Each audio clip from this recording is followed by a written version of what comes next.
This is Shifting Our Schools, episode 107, a reflection on District Ran PD. Like, it was one of those things that it was just like, you could tell everybody was ready to pull the trigger on it, but it was like, I don't know if we're willing to bite this off. Like, Do you know how much more work this is going to be? Yeah. Will anybody show up on a Saturday? Yeah, that was the big fear for a while. Yeah.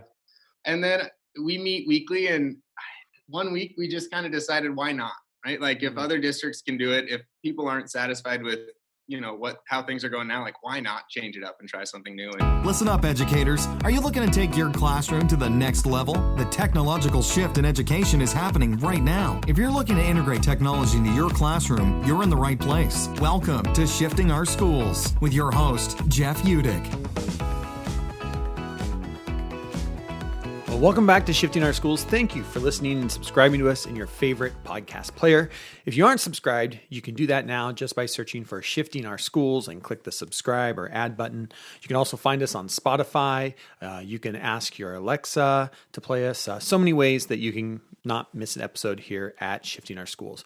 We really do appreciate all of you who continue to spread the word about Shifting Our Schools. We know that we get more listeners through word of mouth in staff rooms and conferences than any other single avenue. So thank you for being part of our community. If you haven't heard, we're giving away a flip grid pop-up recording tent for your classroom or school.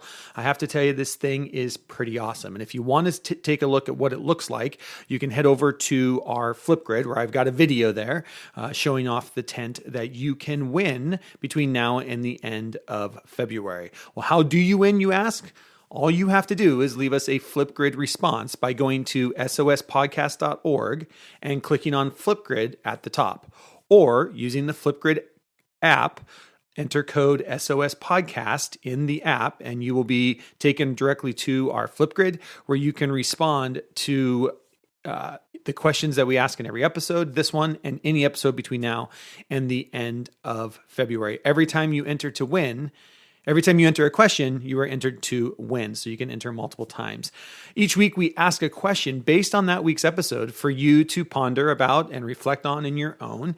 And every response you leave, again, enters you to win. So the more responses you put in, the more chances you have to win this really cool Flipgrid pop-up tent.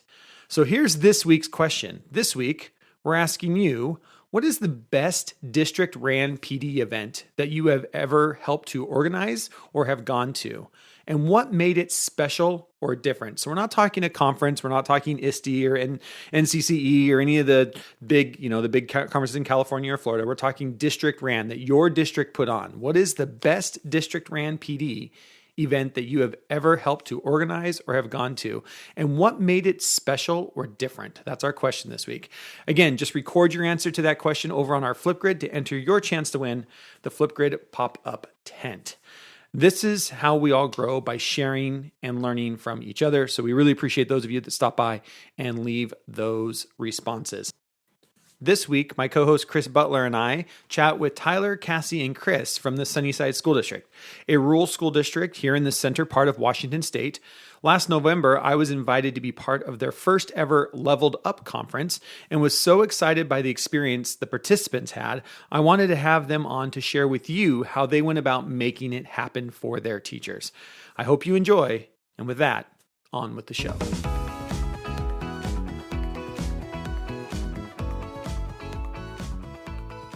All right.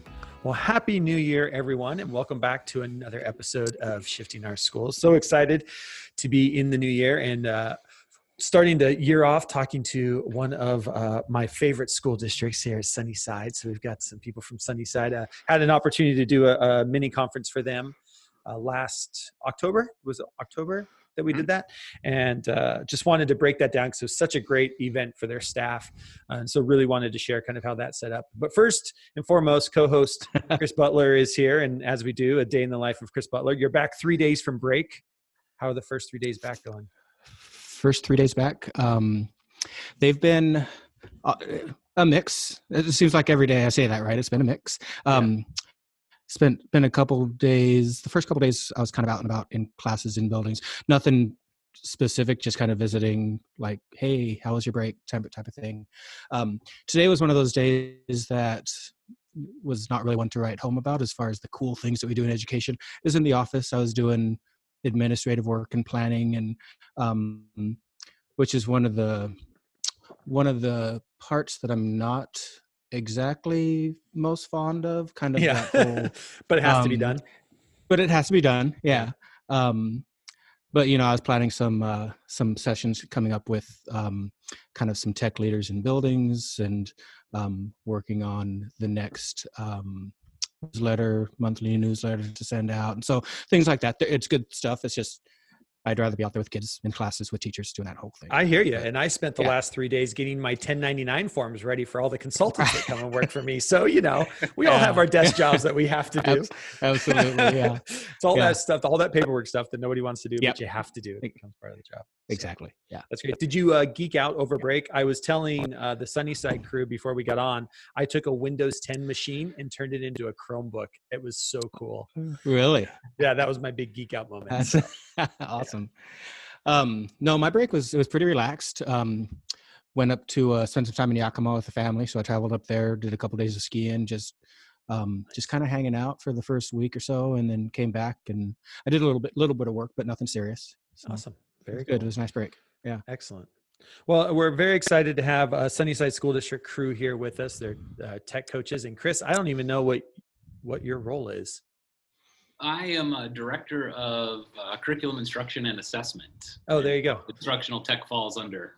Oh, and instructional technology falls under curriculum and assessment. So yeah, it's always a good place for tech to fall. So I like that. So, well, welcome to Shifting Our Schools, the Sunnyside crew, who I know, Cassie, we'll start with you. I'm sorry you didn't win the stickers. You were one of the good people that didn't win the stickers. I appreciate you leaving a comment and being part of the community. But we'll start with you. Go ahead and introduce yourself. Tell us what you do and kind of how did you get into education? Sure. So I'm Cassie Skillfruit. My journey into ed is not very exciting or interesting, but I basically did my undergrad at Seattle University, where I basically just went there to play softball and decided late in my undergrad that I wanted to teach. And so I ended up going to WSU Vancouver to get my master in teaching. Moved shortly after that, taught in Alaska for a couple years. Came back to Sunnyside, and I've taught fourth grade, and I was an intervention teacher for reading and math. And then this is my second year as an instructional tech facilitator, which was a new position opened in our district. And that's my kind of short and sweet story. Awesome. And what grades do you cover? K through 8. You're K-8. You're the K-8 coach, and Tyler, you're the high school coach. Yeah. All right. Well, Chris, if you want to give us a little bit of rundown on how'd you get into yours, and maybe even an overview of your district, kind of how many schools, how many kids, kind of give us a kind of a big picture of what we're talking about here. Sure. Well, I grew up in Wisconsin, went to college there. Everybody said, don't get into teaching because there's too many teachers at the time. I was a business major for like a semester, and I didn't even know what that meant. Went back into education. School didn't go real successful the first time around, so I took a break and joined AmeriCorps. Oh, wow. And moved out and was, I guess, housed or stationed in the Methow Valley out here in Washington. So got to spend some time in schools as a volunteer, then took the route of a paraeducator in the Renton School District while I was finishing my undergrad. Taught in the Kent School District and was an administrator there for a year. And then became a principal in the Lake Chelan School District for about 5 years. And then now in Sunnyside in the current position of director of, we stated, curriculum instruction and assessment. Our district has 8 buildings, just under 7,000 students. We have 1 comprehensive high school, 2 middle schools, 4 elementaries, and our very unique all-kinder building. So all of our kindergartners go to one building. That's a spot if you want to just have some fun sometime. You just go visit. Yeah. If you're having a rough day, just go to the kinder building. Yeah. Just go hang out and have some fun there. So. That's great. That's awesome. All right, Tyler, your turn, my friend. All right. So my current position, I'm in a hybrid role. So I'm an instructional technology coach most of my day, but I still have 1 class period of high school English that I get to teach. I've been clinging to that for quite a few years, making sure that doesn't go away. My journey into education, it's I feel like there's two people that go into education, people who are inspired by certain teachers or people who are dissatisfied with education. And I felt like I got somehow lucky and got both. Like I had a couple teachers that inspired me, but I like walked across the graduation stage and my thought was like, well, that could have been better. And so I decided to get into teaching. So I did a undergrad and master's, and my first year teaching, I showed up to my first day and there were 4 of us in the department, and none of us had ever taught English before. So like a lot of trial by fire. We got Chromebooks the second year and no one had used Chromebooks before. Wow. So yeah, that chaos for like 2 or 3 years really taught me a lot and got me to where I am now. Very cool. Cool. Well, I wanted to spend some time with you today breaking down the Leveled Up conference that you threw for your teachers this past fall. And I came in and did the keynote, and I was just so impressed with the turnout that you had, the teachers, the way you've been building support in your district. So let's just start with, how did you come about? What was the kind of premise to say, okay, I think we need to have some kind of tech conference that's for our teachers? Where did the idea kind of spark from? I think we'd all been, we'd been talking a lot about professional development and kind of like, I don't think anyone is 100% satisfied with where professional development is. And we were really fortunate. We were at NCCE, and we have to give a ton of credit to Auburn for this. We went to a session of theirs. Cassie and I didn't even know we were in the same one. We just happened to be in there. And they were talking about, and they're a much larger district than us, but they were talking about, they put on this conference and they were talking about it. And I think Cassie and I both at the time thought like, oh, that'd be cool. I wonder if we could do it. And then we came back and Chris was there too. So we met every evening. And like, it was one of those things that it was just like, you could tell everybody was ready to pull the trigger on it, but it was like, I don't know if we're willing to bite this off. Like, Do you know how much more work this is going to be? Yeah. Will anybody show up on a Saturday? Yeah, that was the big fear for a while. Yeah. And then we meet weekly, and one week we just kind of decided, why not? Right? Like if other districts can do it, if people aren't satisfied with, how things are going now, like why not change it up and try something new? And so the big thing for us, we picked a day. Like we just sat down and we said, this is the day that it's happening. And from there, everything started to unfold. Awesome. Can you kind of talk about what all went into the planning of it? I think the last time we talked, your goal was, 80 teachers. Yeah. And you had 100 and some show up, which is awesome. A little freaky, but awesome. So kind of talk about the planning that went into it and the sessions, and how did you choose teachers, or did teachers apply to give sessions? Because it was all in district, right? It was just Sunnyside teachers. Yeah. Mm-hmm. I think when we started doing the planning, we first started talking about like, what do we want the event to feel like, and what's the experience for the user or the attendee? Because we thought we could probably pull together some pretty good topics and the content, but in our conversations around professional learning and making it different, making it fun, making it exciting. And so we really spent a lot of time focusing on sort of what was the atmosphere going to look like, what would people see when they first walked in, how do we want them to experience the sessions, down to would there be music or not music in between the transitions? Yeah. What would each sort of spot look like? And so we spent a lot of time on environment, and then kind of dove into wanting to do a focus on the 4 C's, highlighting some STEM type things. Different careers are having opportunities for people to have conversations around it throughout the course of the day. So we really started with atmosphere first, and kind of the user attendee experience, and then sort of moving into the details from that point. And that's kind of when we jumped in and started thinking about who will do the presenting for us. Yeah, so one of the big things we really wanted to focus on is that it would be teacher-led. We really wanted a big emphasis on it was teachers teaching teachers, as we're kind of modeling what we feel like PD should look and feel like.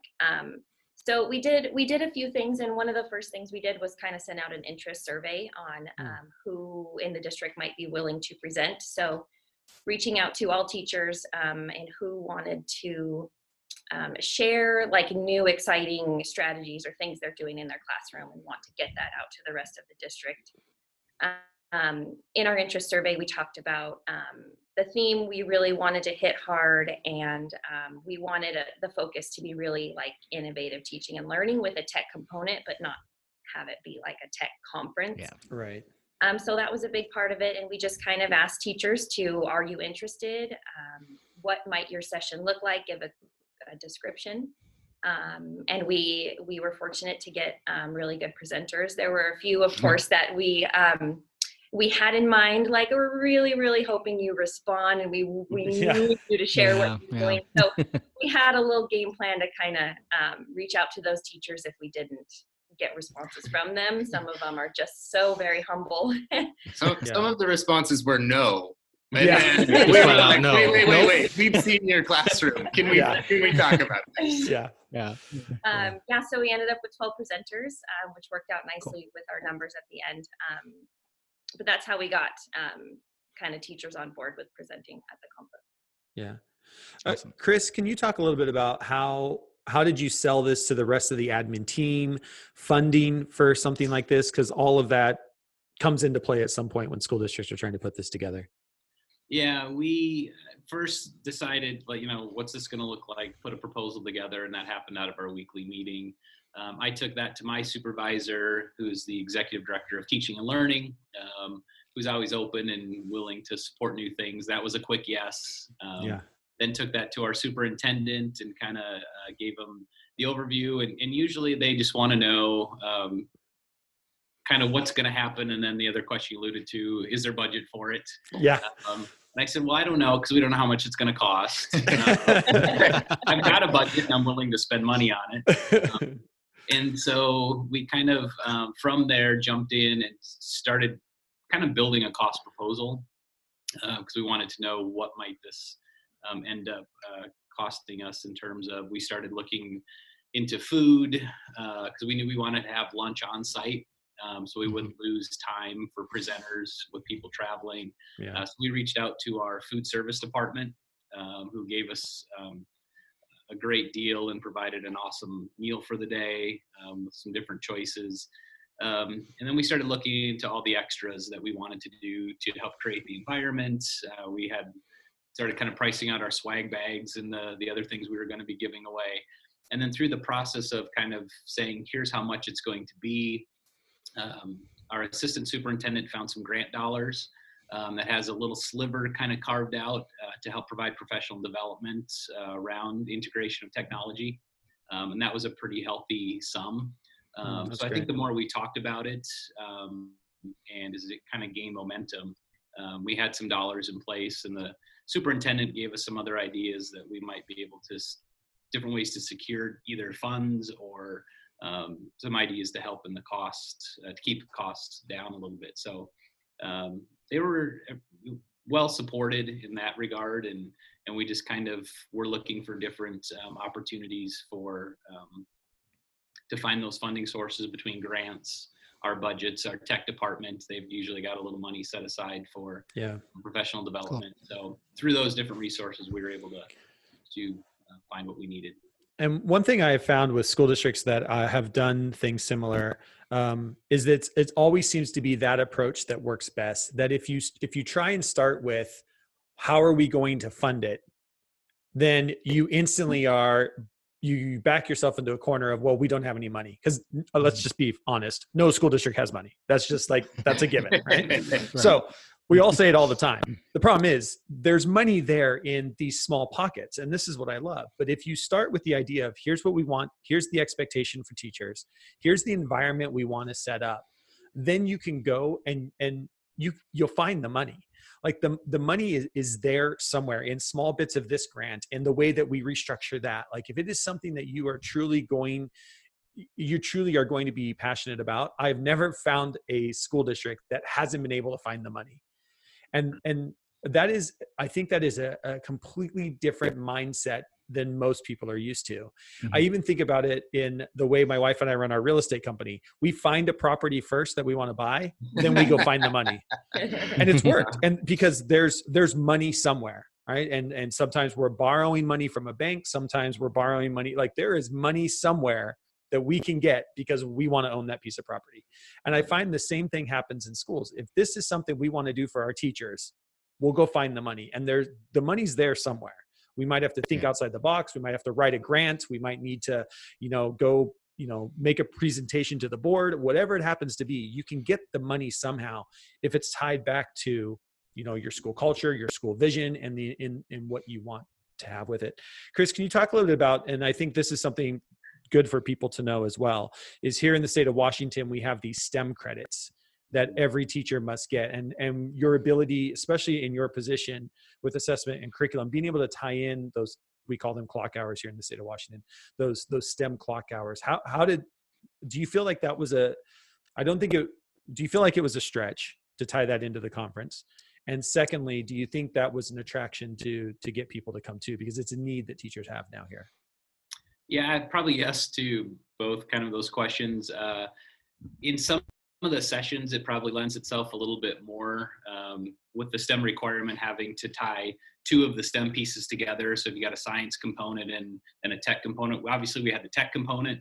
Right. So how do we do the other pieces? So it's tying it to another area or highlighting careers in the STEM world. STEM field. And so we had some table discussion pieces set up during lunch for people to kind of have the conversations. We talked to our presenters about maybe trying to highlight those STEM career opportunities in their presentations.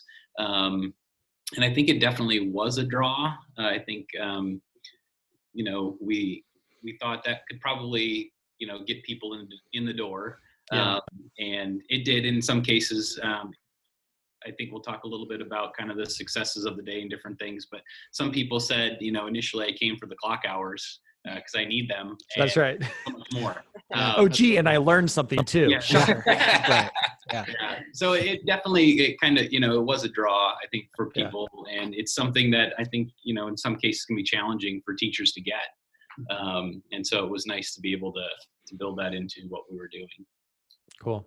Well, let's talk about that. Let's talk about, you are now, almost 5 months that you've had a chance to kind of reflect on the day.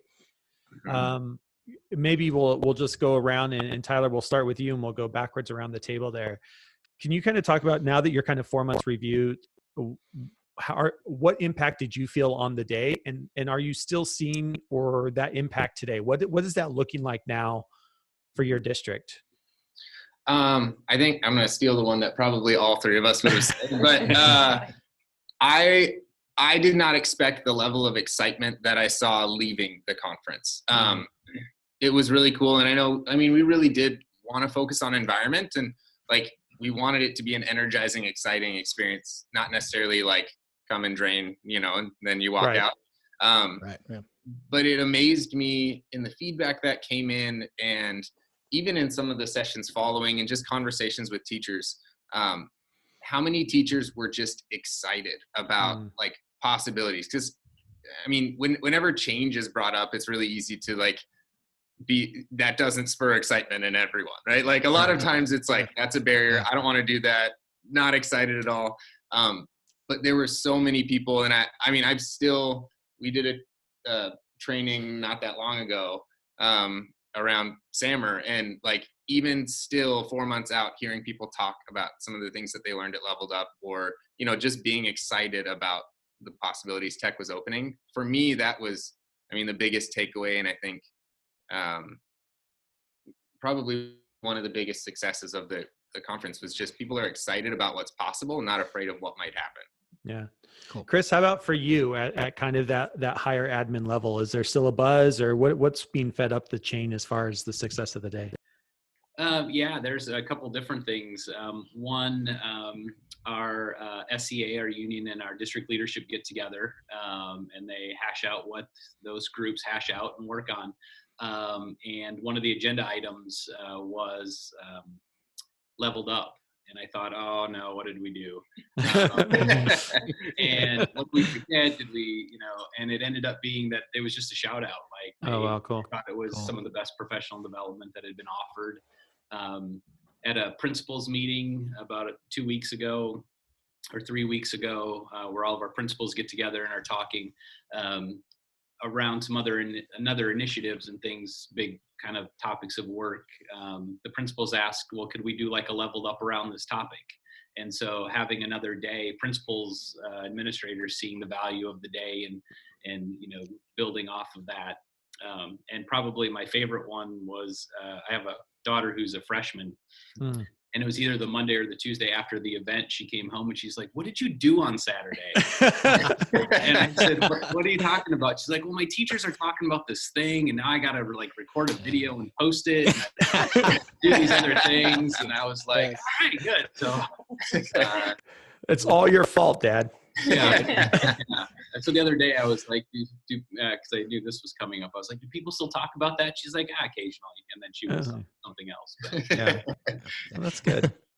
How about for you, Cassie, in supporting teachers and such? How have you kind of seen this from that day moving forward a couple months out? What a huge success of the day was just getting a bunch of educators across the district together that normally wouldn't be working together. So teachers not only got to share cool things that they're doing in their classroom, they got to learn from each other and build those relationships. So now we have teachers across the district who, an 8th grade teacher can contact a 4th grade teacher and say, "Hey, remember that thing you talked about with Seesaw? Can I learn more?"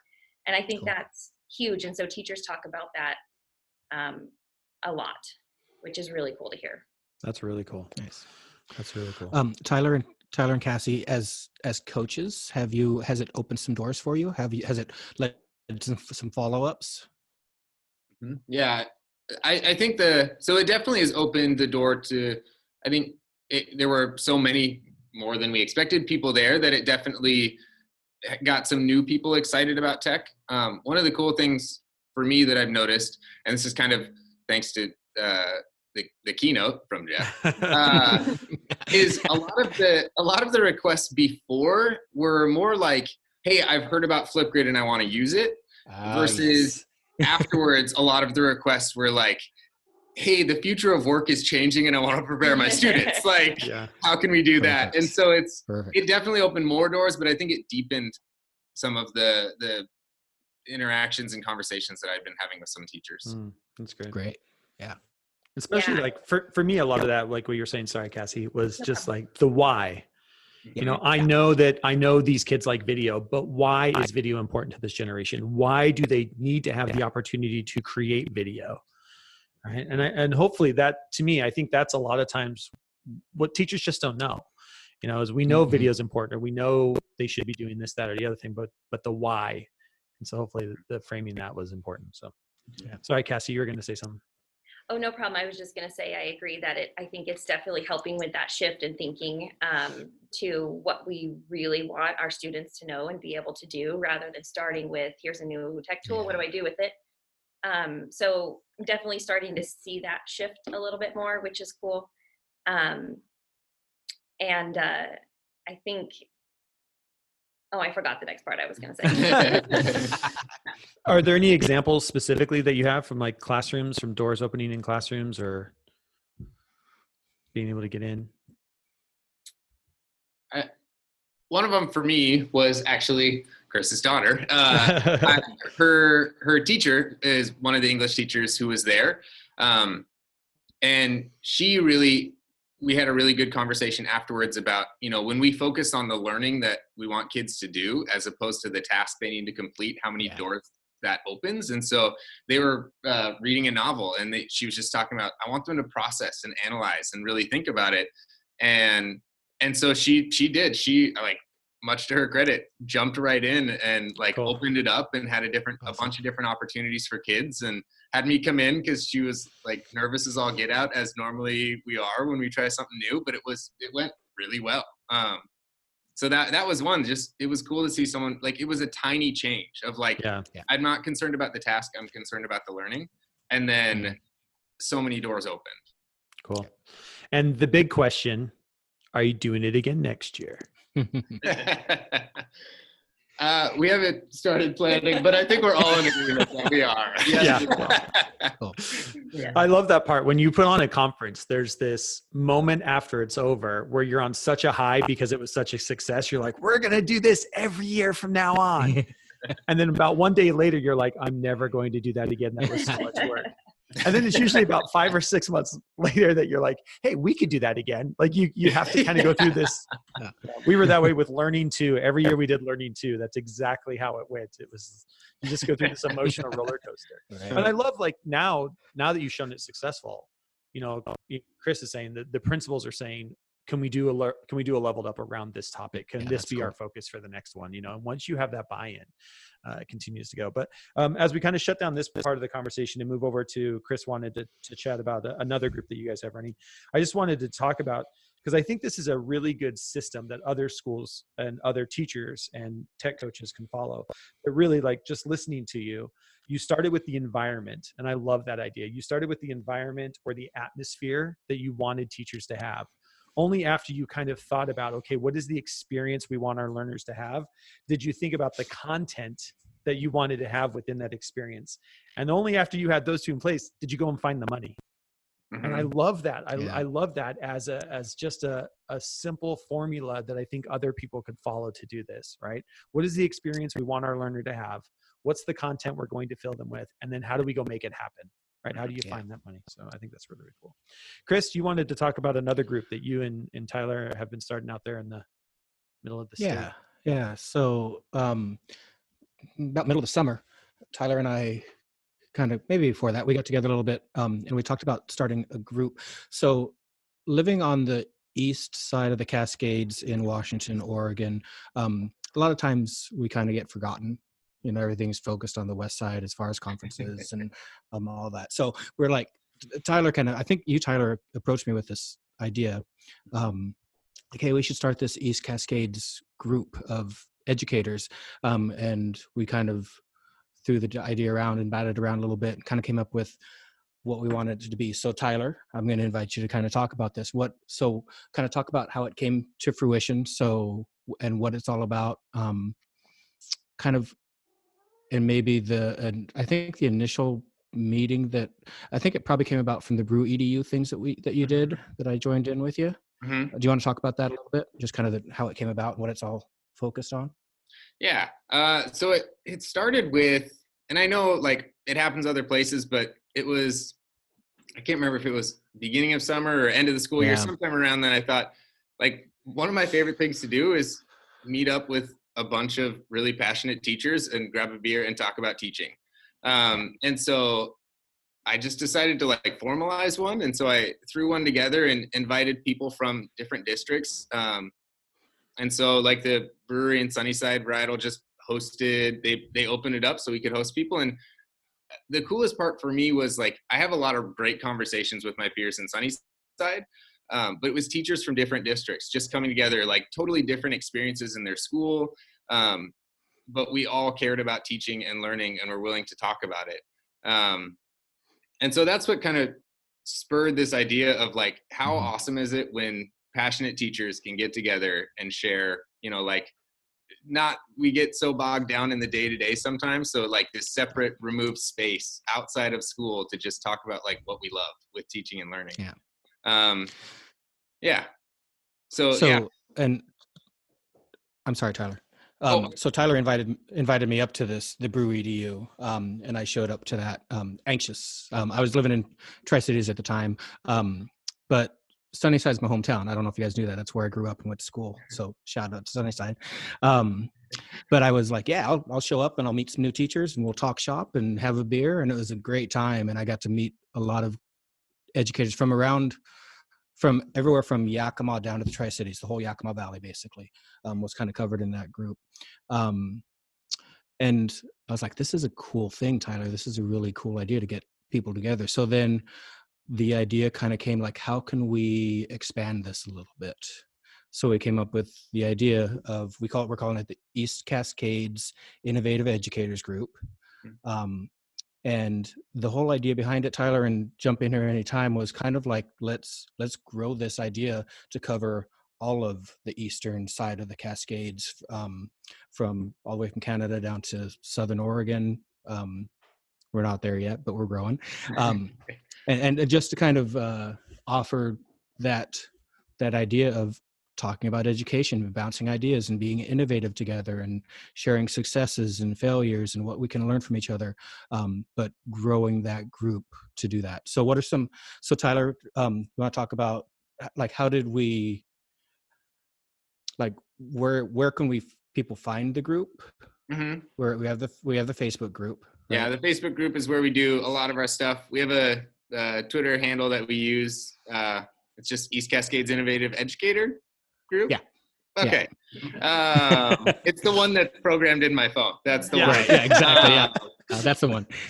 Yeah. So quickest way, find us on Twitter, and then if you go to Facebook. But it's been really fun. I feel like, no offense to the West Side, but they get all the cool things. And a lot of times that's, a lot where a lot of the emphasis is. And so it's been fun to see teachers from all over the east side of the mountains come out and just find out, like, where there are tons of innovative teachers, but we're kind of isolated and spread out all over. So it's been fun to see people come together, and we'll just kind of post every once in a while with some questions or topics, and people will share and get discussions going that way. And whenever we can, we meet up and hang out and talk.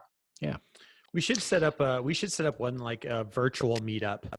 Mm-hmm. I mean, I've got it, and I'll throw this out here. I've got the Zoom room. We can have up to, I think, 25 or 50 people in the Zoom room. Okay. That might be kind of a cool way to just, I don't know. That would be really fun. So we've actually talked about that, kind of the virtual brew EDU, and Patrick Green has mentioned that, like, he wants in, like, he wants to be a part of that. Well, if there's beer involved, Patrick Green is always going to mix in, right? That's the way Patrick rolls. Yeah. Yeah. But can you imagine that just everybody at your house, you don't have to drive, drinking a beer, hanging out, having a conversation. I don't know. We have to maybe try that. Love it. Yeah, it'd be cool. I love it. We record it, turn it into a podcast. I'm just saying. Absolutely. Yeah. So cool. So just to wrap this up, so I think one of the things that we came to as far as one of the big ideas that we want to get to is we want to put on a conference of some sort, whether it's in the spring or the end of the summer, a Google Summit or our own type of conference, whatever it is, but that sort of idea, similar to like what you guys did in Sunnyside with a Leveled Up conference, but through the East Cascades Innovative Educators Group. So we'll talk more about that, and keep you guys up to date. You need to set up the environment and the atmosphere, Chris. Yeah. Get your content and then go find the money. Yeah, exactly. That works. Yeah, that's great. Well, thank you guys for taking time out of your busy schedules. And I know it's the first week back from break for us all after winter break, so appreciate you taking time out. Cassie, if people want to hear more from you, where can they find you on the Twitter or social networks, or how can they connect with you? Twitter's probably best. What's my Twitter? Cassie Skill. Cass Skill. Yeah. Too long of a first name. It's too long of a last name. I just was like, well, let's shorten both and call it good. But yeah, that's probably the best way to find me.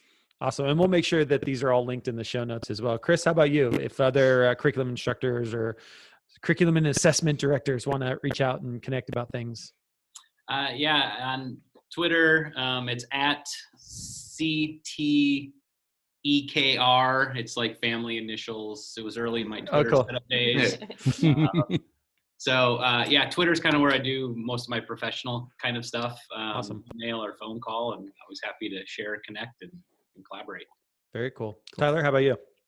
If you on Twitter, it's just Mr._Rablin. And then if you want to reach out, or if you Google Teacher Totter, there's a blog and YouTube channel and website and stuff, and you can reach me there too. The Teacher Totter. Yep. Teacher Totter. Yeah. Like and Chris, how about if people want to reach out to you, where can they learn more about you? If they have questions about the ECIG group. On Twitter, at Tech Teach Travel. On Facebook, it's, if you just search for the East Cascades Innovative Educators Group, you'll find us there. I also do a little bit on Instagram under the Tech Teach Travel thing. And I'm on LinkedIn. You can find me. I don't remember what my thing is there, but yeah, there. So you're there as well. Yeah. Does anybody do Instagram? Is Instagram big enough? Not for professional stuff, as everybody's personal stuff. That's where I go on my hiking. I do. I have a personal and a professional. Yeah. Cool.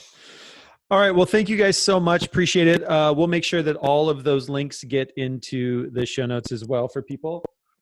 I was just going to show this so you guys can all ooh and ah on the podcast. I'm actually showing them the tent that you can win by leaving us a Flipgrid response. And this, I'm pretty sure our questions this week will be all around conferences that you've attended, or it's conferences that you've set up in your school, professional development sessions you set up in your school, and what worked for you. Be some great questions. I'd love to get some feedback on that. But isn't this a cool looking tent for people? It's awesome. Yeah. Yeah. I want If one. you want to see the tent, you can go over to Flipgrid and see it there. I created a video. But thank you, everyone, for joining us tonight. Really appreciate it. And looking forward to a leveled up number 2. Mhm. 2.0. Thanks, guys. All right. Thanks, Thank guys. you. Thanks so much for listening to this episode of Shifting Our Schools with your host, Jeff Udick. For more great content and to stay up to date, visit sospodcast.org, facebook.com/Jeff Udick, and on Twitter @JUdick. If you enjoyed today's episode, please leave a review and subscribe, and we'll catch you next time on Shifting Our Schools.